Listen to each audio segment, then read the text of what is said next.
Assalamualaikum warahmatullahi wabarakatuh. Alhamdulillah wassalatu wassalamu ala rasulillah Sayyidina Muhammad wa ala alihi wa sahbihi wa mawalah. La hawla wa la quwata illa billah. Sobat ONH yang dimulakan Allah subhanahu wa ta'ala, senang rasanya kita dapat kembali bertemu dalam program Lentera Ramadan pada hari ini. Dan mudah-mudahan Allah subhanahu wa ta'ala memberikan kita kesehatan lahir dan batin, dan memudahkan kita menyempurnakan ibadah pada hari ini. Amin ya rabbal alamin. Pada kesempatan ini saya akan membahas satu topik yang dekat dalam kehidupan kita. Apa dia? Tentang etika muslim dalam kehidupannya. Ada satu hadis Nabi Muhammad SAW yang disampaikan oleh sahabat baginda Rasul Abu Hurairah, bahwa dia pernah mendengar Rasulullah bersabda, "Man kana yu'minu billahi wa mil yaumil akhir falyaqul khairan aw liyasmut. Wa man kana yu'minu billahi wal yaumil akhir falyukrim jarahu. Wa man kana yu'minu billahi wal yaumil akhir falyukrim dhaifahu." Rawahu Syaikhan, diriwayatkan oleh Imam Bukhari dan Muslim. Hadis ini adalah satu hadis yang dikatakan oleh Imam Ibnu Hajar sebagai satu jami'ul kalim, yakni satu hadis yang singkat, padat, namun penuh dengan makna. Apa dia? Tentang etika kita sebagai muslim dalam berkehidupan. Ada beberapa hal yang ditekankan pada hadis yang baru saja saya kemukakan. Yang pertama adalah bahwa kita berkeinginan untuk menyempurnakan keimanan kita kepada Allah, tetapi ada klausul, ada syarat-syarat yang mesti kita penuhi. Yang pertama, Rasul katakan, siapa yang mengaku beriman kepada Allah dan pada hari akhir, maka dia harus mengatakan hal yang baik. Kalau tidak bisa, maka hendaknya mengambil sikap diam. Itu yang pertama.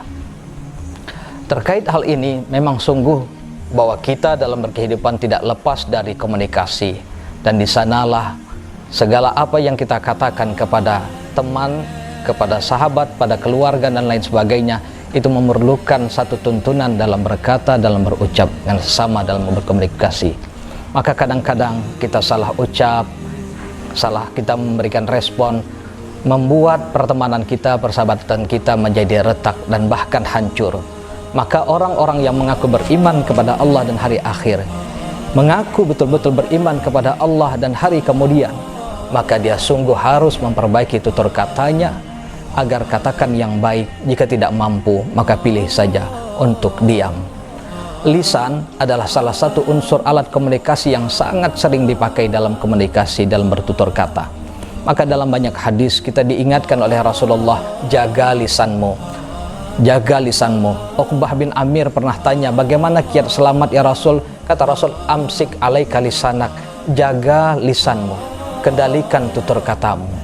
Bahkan dalam banyak juga hadis-hadis yang lain, seorang muslim yang afdal itu ketika ditanya, Rasulullah menjawab, siapa yang paling afdal di antara kaum muslimin?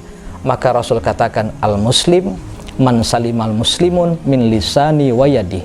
Orang muslim yang sesungguhnya adalah ketika orang muslim yang lain selamat dari keburukan, dari kejahatan lisan dan tangannya.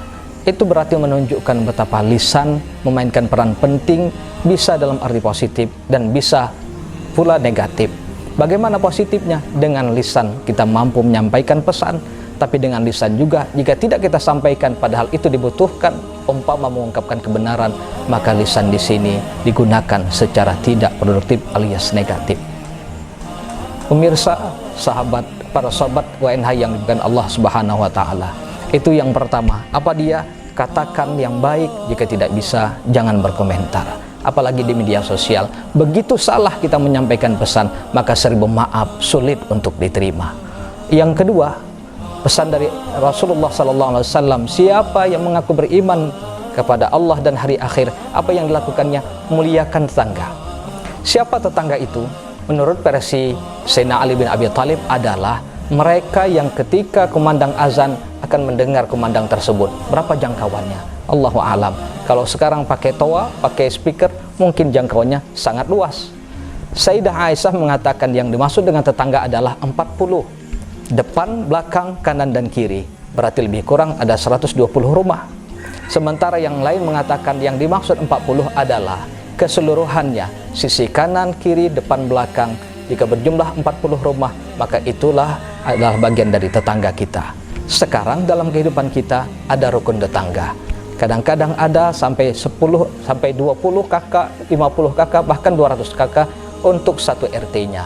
Maka yang dimaksud dengan tetangga fleksibel dan mungkin tergantung pada konteks lingkungan di mana kita tinggal. Dan kemudian bagaimana kategori tetangga? Kategori tetangga itu dia punya hak-hak kepada kita. Kalau dia muslim, berarti ada hak sebagai tetangga dan sebagai sesama muslim. Kalau dia kemudian selain dia beragama Islam, dia muslim, dia juga kerabat kita, maka dia punya 3 hak. Pertama sebagai tetangga, kemudian sebagai kerabat, dan sebagai sesama muslim.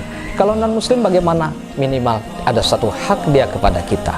Terlepas, yang terpenting kita punya kewajiban untuk memuliakan tetangga kita.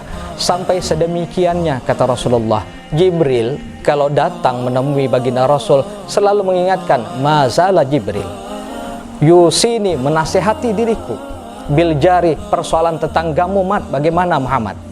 Bagaimana hari-harinya yang dilalui oleh tetanggamu? Bagaimana keadaannya? Ditanyakan kepadaku, sampai-sampai kata Rasul, hatta zanantu annahu sayuwarisuhu, sampai-sampai aku menyangka bahwa tetangga akan masuk dalam kelompok orang yang menerima warisanku. Sedemikian dia perhatian pada soal tetangga. Bahkan ada Rasul katakan, la yu'min, la yu'min, la yu'min, tidak beriman, sungguh tidak beriman. Sahabat tanya, siapa ya Rasulullah yang kau maksud dengan orang yang tidak beriman? Rasul katakan, allazi jaru jarahu bawa'iqah, yakni orang yang menyakiti tetangganya. Kalau ada dia, maka tetangga cemas, tetangga tidak bisa tidur, itulah orang yang menyakiti tetangga. Dan yang ketiga, orang yang mengaku beriman kepada Allah dan Rasul, dia memuliakan tamunya, dhaifahu, tamunya. Kita semua insya Allah, karena dalam pergaulan tidak lepas ada yang datang ke rumah kita, maka kita harus menjamu tamu sedemikian baiknya dalam Islam. Tentu ada adab, baik tamu maupun tuan rumah. Adab tamu bagaimana? Adab tamu harus mengerti, jangan sampai kehadirannya menyakiti, bahkan mungkin mengganggunya. Makanya Rasulullah juga mengingatkan, seorang muslim tidak boleh menginap di rumah saudaranya apabila kehadirannya justru menimbulkan dosa. Rasulullah itu kemudian ditanya oleh para sahabat, bagaimana orang bertamu bisa menimbulkan dosa? Kata Rasulullah, ketika kita bertamu dan kita tahu bahwa tuan rumah tak mampu menerima, memberikan jamuan kepada kita, itu harus dijaga. Kemudian bagaimana adab seorang tuan rumah kepada tamunya? Maka yang penting kita jaga adalah mesti ramah, bicara yang santun, sedapat upaya segera memberikan jamuannya.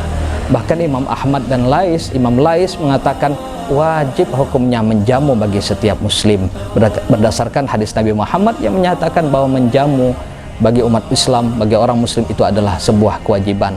Lantas ulama yang lain bagaimana? Kebanyakan mengatakan hanya sunnah, dianjurkan, karena bagian dari akhlak-akhlak yang terpuji bahwa kita menjamu saudara kita.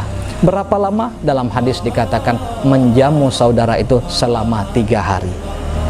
1 hari perlakukan, beri jamuan yang istimewa yang di atas standar makanan anggota keluarga. Sementara hari berikutnya adalah sedekah.